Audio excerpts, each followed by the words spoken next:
Chapter 37.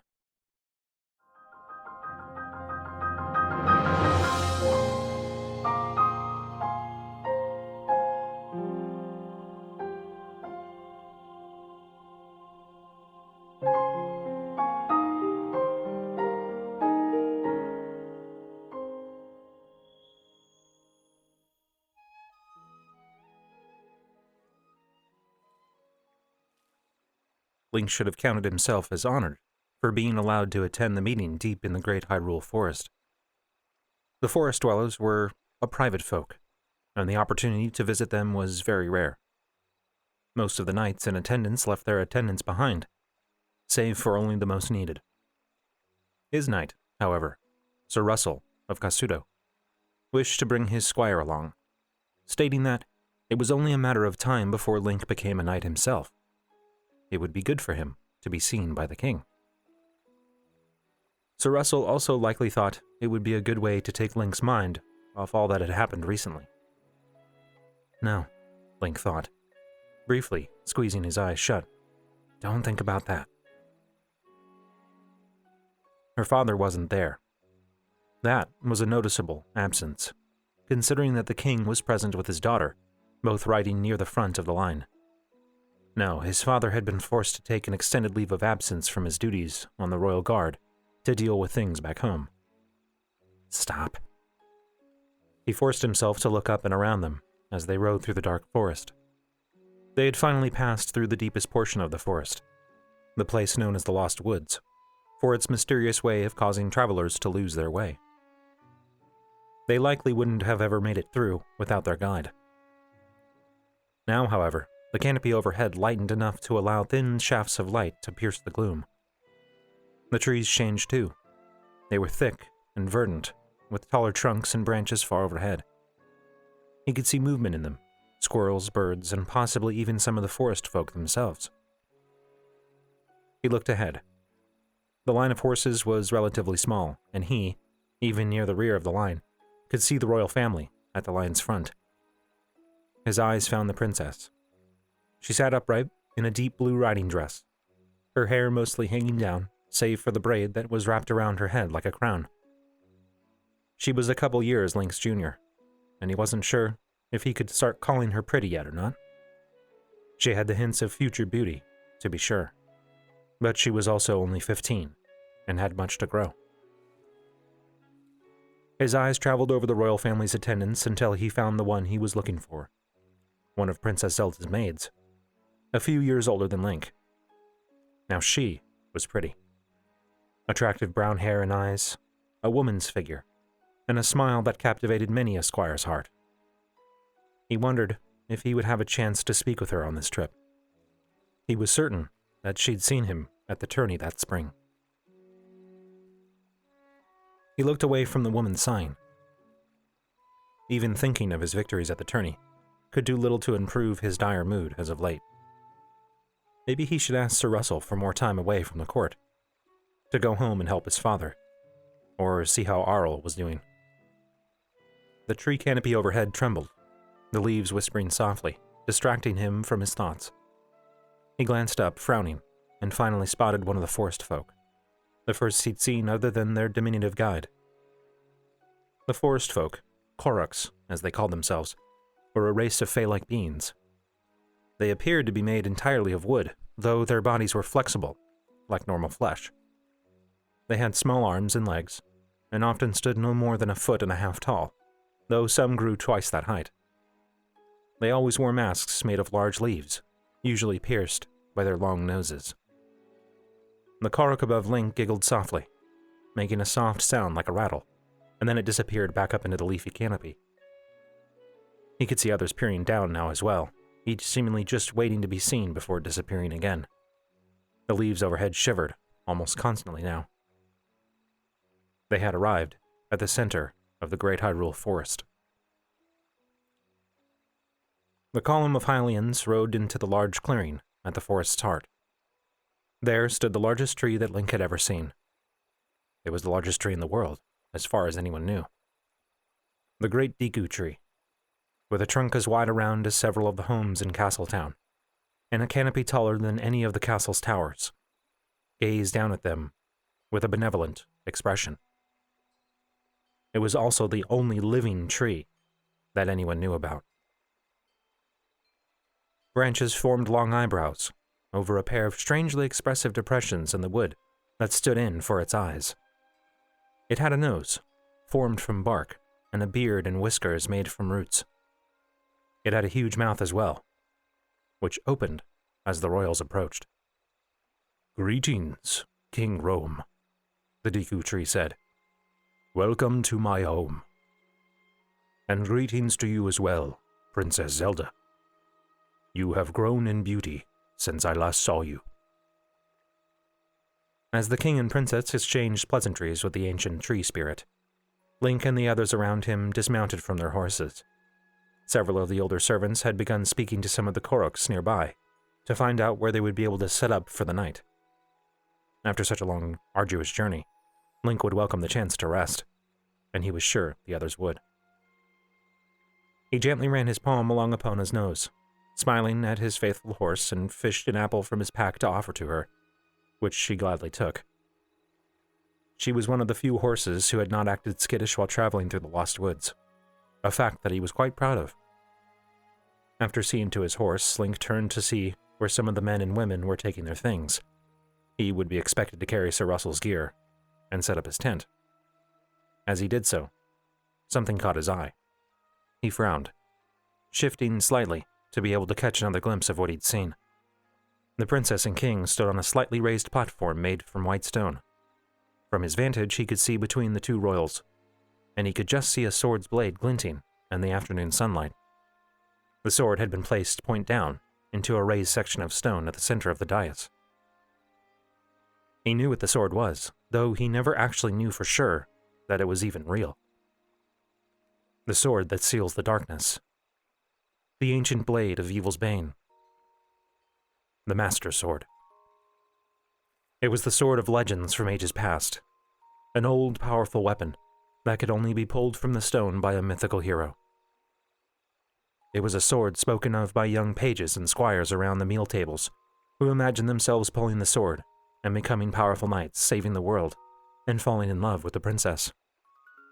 Foolish dreams of youth, Link knew, yet his heartbeat quickened at the sight of it. He had since given up such dreams, favoring reality now that he had grown into manhood. But to see the legendary blade itself, it brought up images in his head of drawing the sword and being praised for his valor. The princess shifted her weight and blocked the sword from view, breaking the spell. He shook his head, exhaling slowly, and looked around for some direction. He saw that some of the other knights in attendance had started to remove saddlebags and equipment, and he quickly followed suit, finding Sir Russell's horse and removing his gear. He chose a suitable location and erected the pair of small tents that he and his knight would sleep in that night. Though setting up the camp did not take very long, it was still getting late by the time everything was complete. Small oil lanterns were used to light the insides of the tents, but the forest clearing itself was lit by strange plants that hung from vines, giving off a soft, even glow. Koroks were all around them, though few came down from the trees to talk. Several of the men and women in their contingent seemed to be nervous around the forest folk, but Link didn't mind them. They had a habit of popping up in places and times one least expected to find them, admittedly, such as when venturing into the trees to relieve oneself. But their innocent demeanor made him smile. After finishing camp and eating a small meal with a few other squires in attendance, Link found himself released from his duties as Sir Russell turned in for the night. Many others went to sleep as well, and he knew that he should follow suit. He knew he wouldn't be able to sleep for several hours, however. Sleep had been difficult to come by as of late. He would often lay awake for hours. So instead, he chose to wander about some. He wasn't the only one still up, so he was not so out of place. He stuck to the paths around the Deku Tree, not wishing to venture out so far as to end up back in the Lost Woods. The forest was beautiful at night. Dappled moonlight broke through the leaves, bathing everything around him in its pale light. The night was warm and pleasant, and the forest seemed alive with the sounds of nocturnal insects and animals. A number of fireflies appeared, adding their yellow-green light to that of the moon. He could even swear to have seen a small, colorful fairy with long gossamer wings flitting about. The forest was at peace. Link wished that he could feel the same way. He closed his eyes, but he could not so easily banish the memories that had threatened to overwhelm him. His mother lying in bed, skin pale and waxy, dark circles around her sunken eyes. Her voice, which had always been so beautiful and musical, now hoarse and raspy. Her hands holding Link's in their weak grip. His mother, lying motionless and unseen. His mother, shrouded in a burial cloth. The sudden pain threatened to overwhelm Link, and he reached out a hand to steady himself on a tree. His left hand clenched tightly into a fist as he tried to banish the tears that threatened to spill over. It had already been 3 months. Shouldn't he be past this by now? His father wasn't past it either. No, Link could still see the haunted look in his eyes as he spoke of his duty to their house. Arn didn't yet know what he would do for their land holdings in the Nakluda region. Arl was, of course, still far too young to run the household, but Link's father also had an important role in the royal guard. In all likelihood, Arn would appoint someone to manage his holdings in the meantime, until he could find another suitable wife. A replacement. "Are you all right?" said a soft, feminine voice behind him. Link stiffened, suddenly standing upright. He reached up quickly to wipe his wet eyes, and turned. Princess Zelda stood directly behind him. "Your Highness," he said, voice cracking. "Shh." She waved her hands, shushing him. Link tried hard to compose himself, but his heart was racing. Of all the people to sneak up on him in the middle of the evening, Princess Zelda was the last one he expected or even wanted. After all, if he eventually became a knight in the royal guard as he intended, he would likely have to guard her, as his father guarded the king. Would she even want such an emotional man in the guard? "Princess, I apologize, you startled me," he said, lowering his voice. He glanced behind her, and at the notable lack of guards. He'd wandered a fair distance away from the camp, around the back side of the Deku Tree. "But what are you doing out here?" She rolled her eyes, the motion visible in the shaft of moonlight that illuminated her face. Link felt his face flush. Perhaps demanding to know what she was doing was the wrong thing to ask. He couldn't remember ever actually speaking to the princess before. Should he bow? "I expect that I am out here for the same reason you are," she said after a moment. "I could not sleep." "Do you—" He hesitated. He had no idea what to do in this situation. Should he tell someone that the princess was wandering around in the dark? Should he accompany her? The center of the forest was said to be safe, but he had heard plenty of legends of the creatures that inhabited the Lost Woods. "Do you wish me to fetch one of your guards?" I'm not sure how safe." "I'm quite all right, thank you. This area is protected from monsters by the Deku Tree's magic. It is safe." "Ah, yes, of course." He paused and took in the princess's appearance.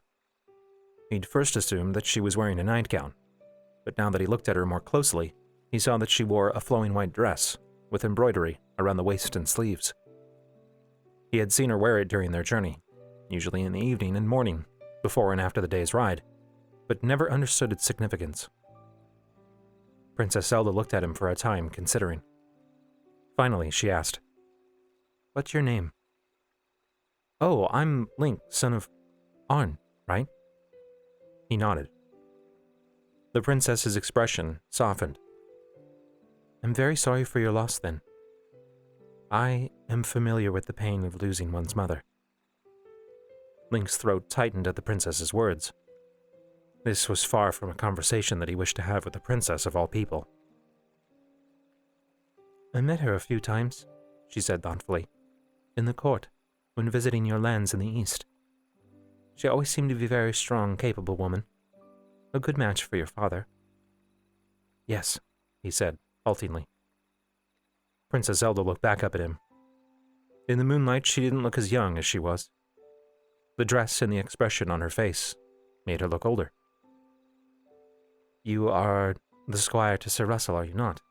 she asked, after a moment of silence. Link nodded, not quite trusting his voice yet.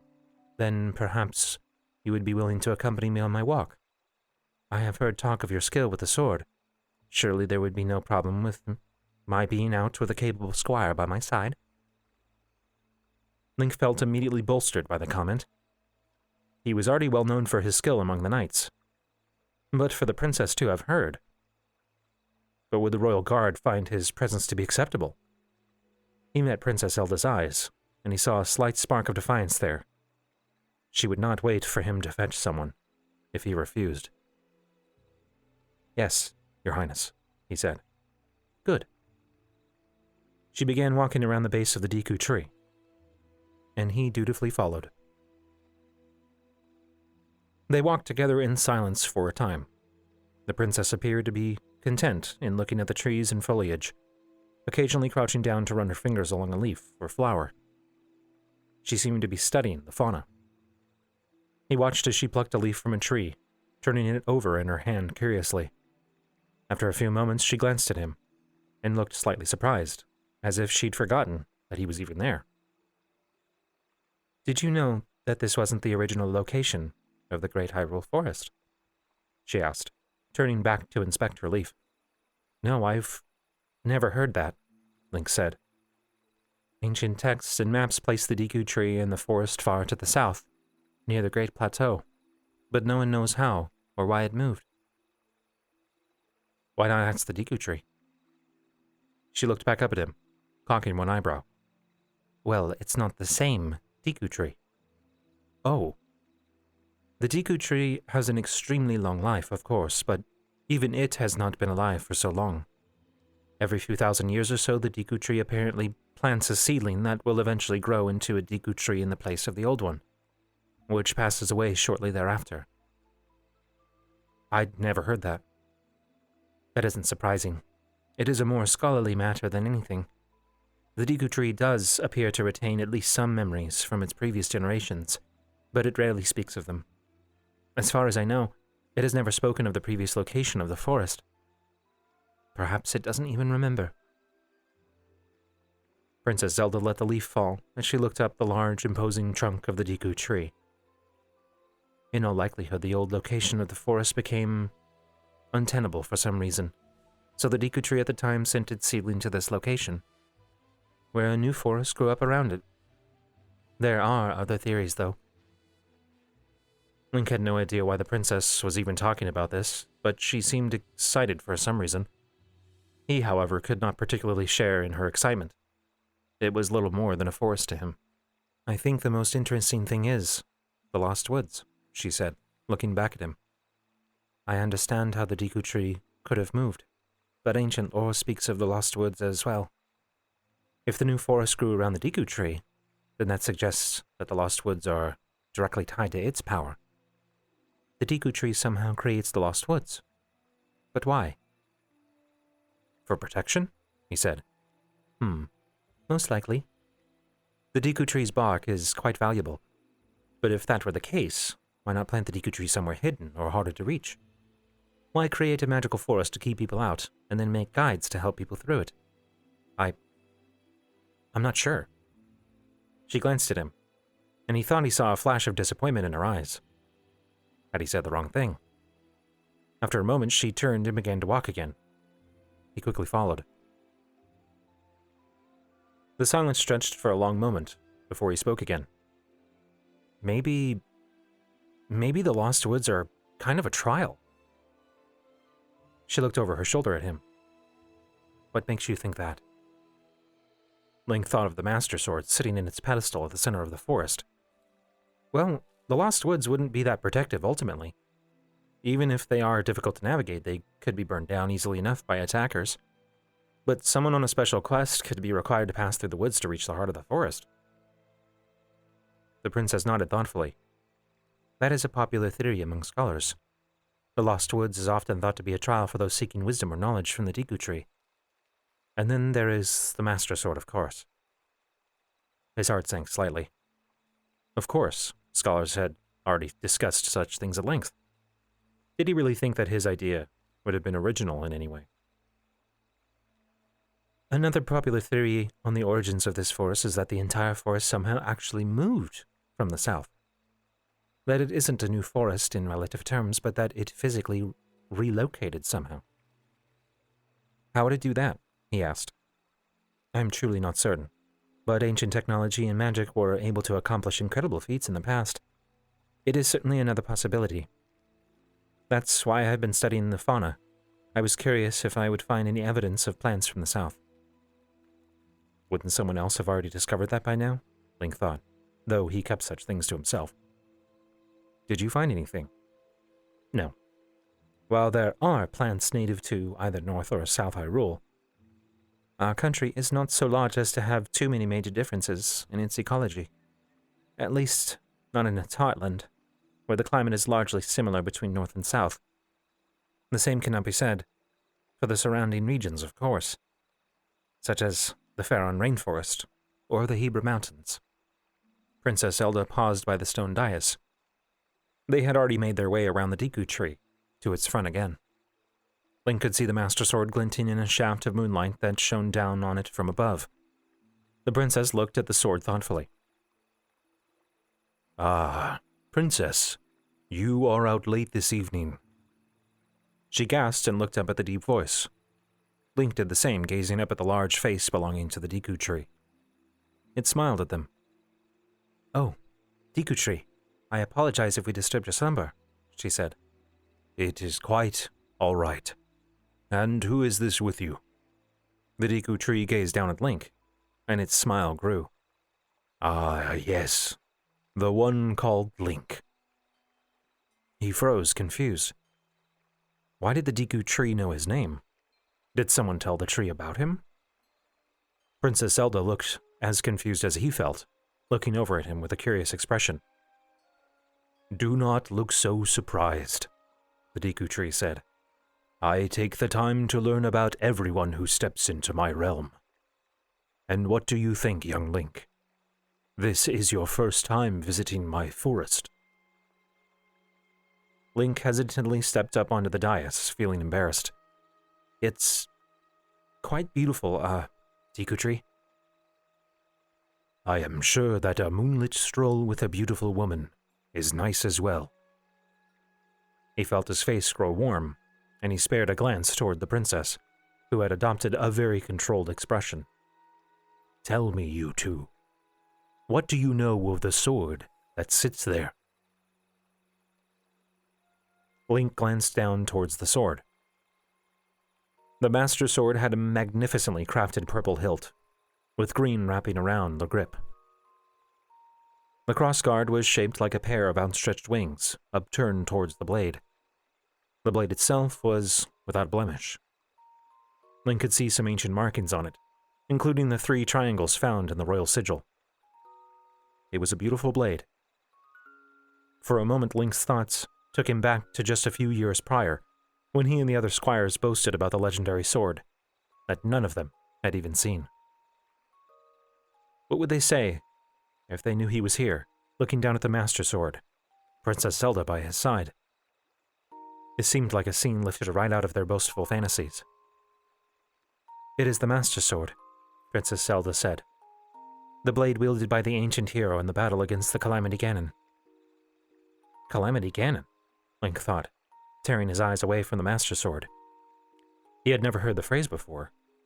Something about it felt familiar to him, though, as if he had heard it once in a dream. Yes, indeed, the Deku Tree said. It is an ancient blade, created by the goddess Hylia before Hyrule was even a nation. Created to face her ancient foe, Demise. Princess Zelda nodded slowly, taking a small step forward. It has been used many times throughout history, always by a chosen hero who is called in times of great need. Yes, and only the chosen hero can answer its call. Though many others have tried to pull it free of the stone, none have been able to for 10,000 years. 10,000 years? Link shifted uncomfortably, as the Deku Tree and Princess spoke, eyes traveling back to the Master Sword. It was a beautiful blade. He stepped closer to the blade, looking down at it curiously. Why did this feel so similar? Why was he so drawn to the sword? Link slowly reached out, touching the sword's pommel with a sensitive finger. "Hello, Master," he gasped, pulling his hand back. The voice in his head. It had spoken so clearly, so audibly. Had anyone else heard it? He looked at the princess, but she was still speaking to the Deku Tree. He couldn't hear what they were saying anymore, though. Not with that voice still whispering in the back of his mind. "Did you hear that?" Zelda looked back at him, frowning.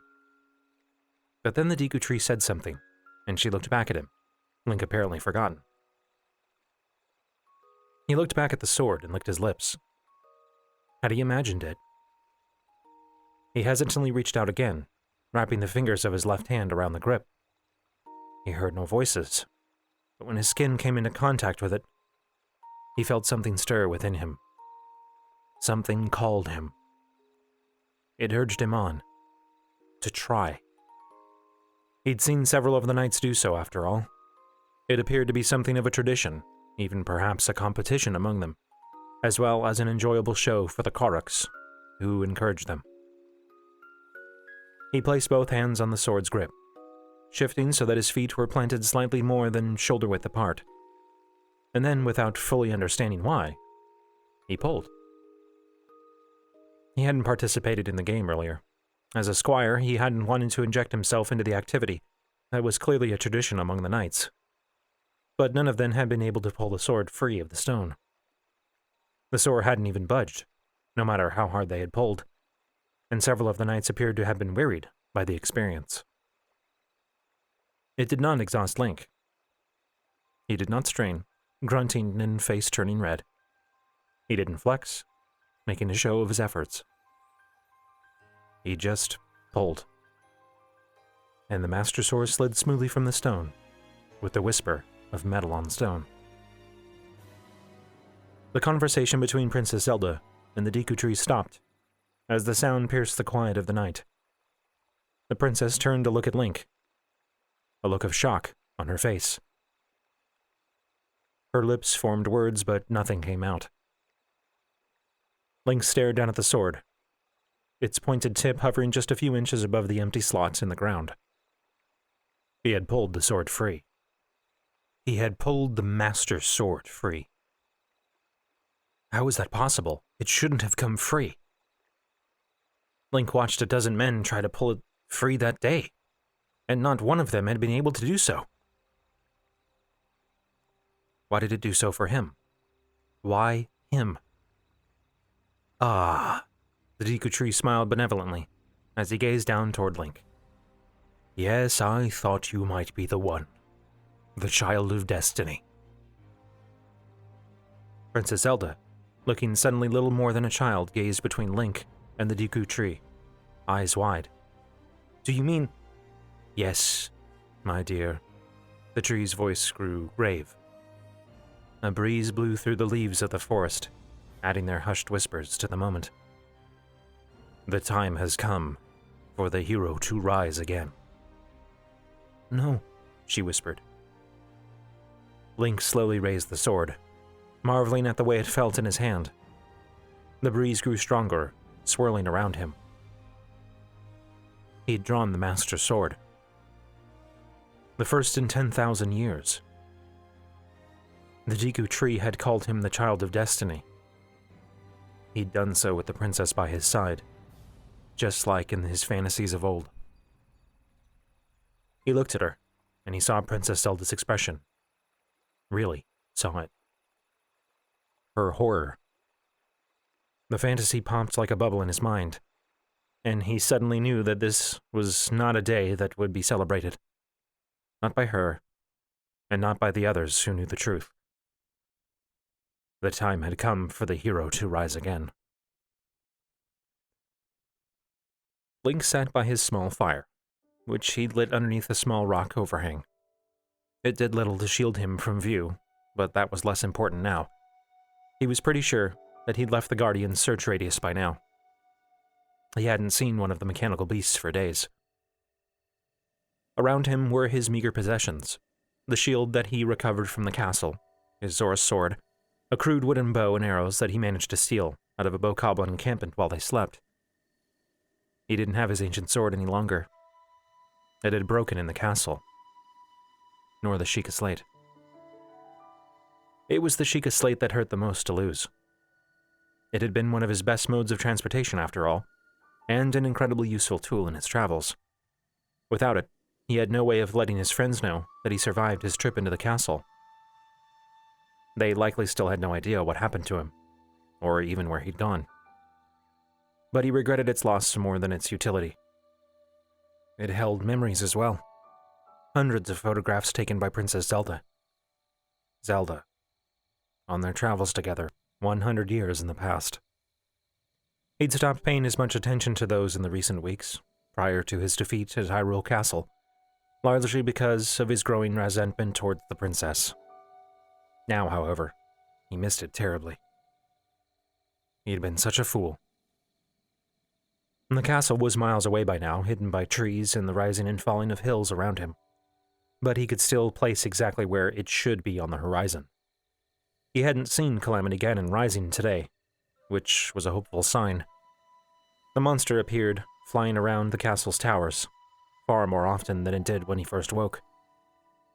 Zelda still appeared to be in control, however, always appearing in the form of a beacon of light that pulled the creature back down into its prison. She's so strong, he told himself as he poked at his fire. He was in awe. She was far more than he'd even realized, from his limited memories. He could tell that Ganon grew stronger, though. The earth trembled often, and Link saw evidence of new eruptions on Death Mountain when he crossed the ridge north of Hyrule Castle. There were also the Guardians, which seemed far more active now, patrolling back and forth, looking for him.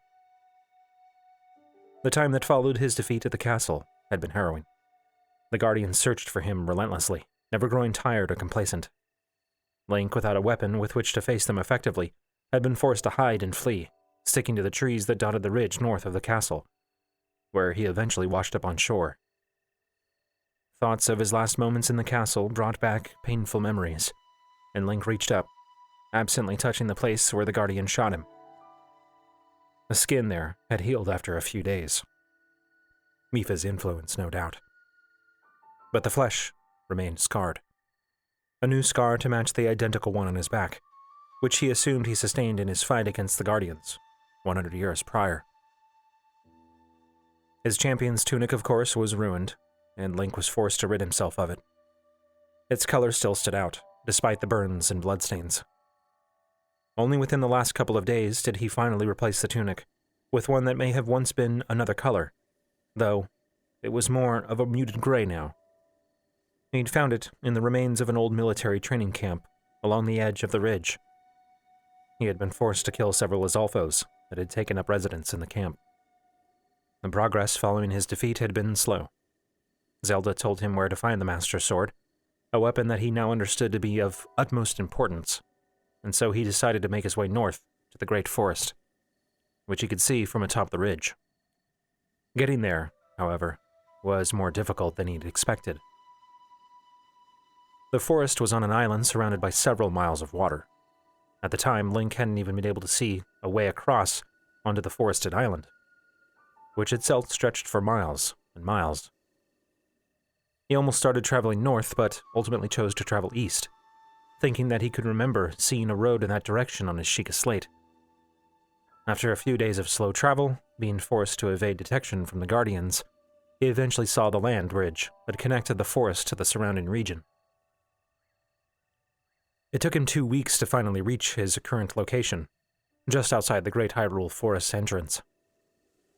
2 weeks to cross a distance that, by his estimation, was close to the same distance that he and Cass crossed when going through Hyrule Field.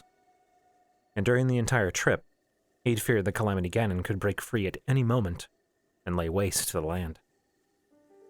Food and water had been scarce early on during his trek.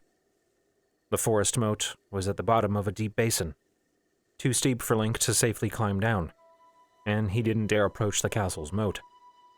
Instead, he subsisted off rainwater, plants, and berries for the first week, until he finally came across the Bokoblin camp and stole the bow. He could have killed the monsters, but chose not to. The Guardians were still close at the time, and he feared the noise would attract them. All of his travels led to this, however. He looked down at the enormous forest, and knew what he would find at its center. And now he could remember finding it before. The Master Sword. Seeing the forest brought the memory of that fateful day flooding back into him. The confusion, excitement, and fear. The painful loss of his mother, whose name he still didn't know. The vague knowledge of his sister, Arl. And Zelda. So young, yet already burdened with the fate of the world. The Master Sword sealed her fate just as much as it sealed his. That was why she looked so scared. He only partially understood it at the time, not having yet seen her pain, frustration, and perseverance. The sword joined them together in a way that neither of them had known. To think that he once thought that he would one day join the Royal Guard. He had been right, in a way. Link closed his eyes, calling to his mind his newfound memories of that night.